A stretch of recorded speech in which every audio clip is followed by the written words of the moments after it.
ASM info நேயர்களுக்கு இனிய காலை வணக்கங்கள். 5/6/2026 உத்தராயண புண்ணிய காலத்திலே வசந்த ருது என்கிற இளவேனிற் காலம், ரிஷப மாதம். இன்றைய நாள் கிருஷ்ணபக்ஷம் என்கிற தேய்பிறையிலே பஞ்சமி திதி மாலை 10:45 வரை, பின்பு சஷ்டி திதி. இன்றைய நாளின் நட்சத்திரம் உத்திராடம் காலை 2:09 வரை, பின்பு திருவோண நட்சத்திரம். அதனால் இன்று திருவோண விரதம் என்று விஷ்ணுவுக்கு விரதம் இருப்பது சிறந்தது.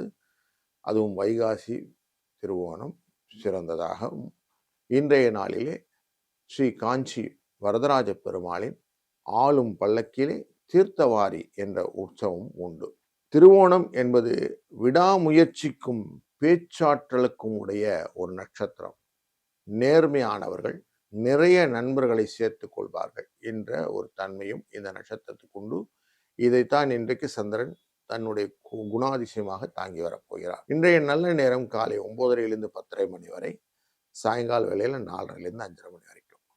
ராகு காலம் 10:12, யமகண்டம் 3:04, 7:09 குளிகை நேரம்.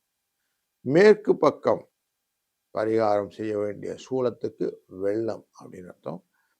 ரிஷப லக்னத்திலே சூரியன் ஒரு நாழிகை இருப்பார், 32 வினாழிகள் இருப்பார். 5:52க்கு சூரியனின் உதய நேரம் ஆகிவிடும். இன்றைய நாளில் புனர்பூசம் என்கிற நட்சத்திரக்காரர்களுக்கு சந்திராஷ்டமும் எஃபெக்டும் உண்டு. சூரியன் ரிஷபராசியில் இருக்கிறார். சுக்கிரன் புதன் இவர் 2 பேரும் சேர்ந்து இருக்கிறது மிதுன ராசியிலே. குரு அமர்ந்திருப்பது உச்சம் பெற்றிருக்க கடகராசியிலே. மேஷ ராசியிலே கேது அமர்ந்திருப்பது சிம்ம ராசியிலே. ராகு அமர்ந்திருப்பது கும்பராசியிலே. சனி மீன ராசியிலும், மேஷ ராசியிலே செவ்வாய் ஆட்சியுடன் அமர்ந்து கொண்டு இந்த நாளை துவங்குகிறார்.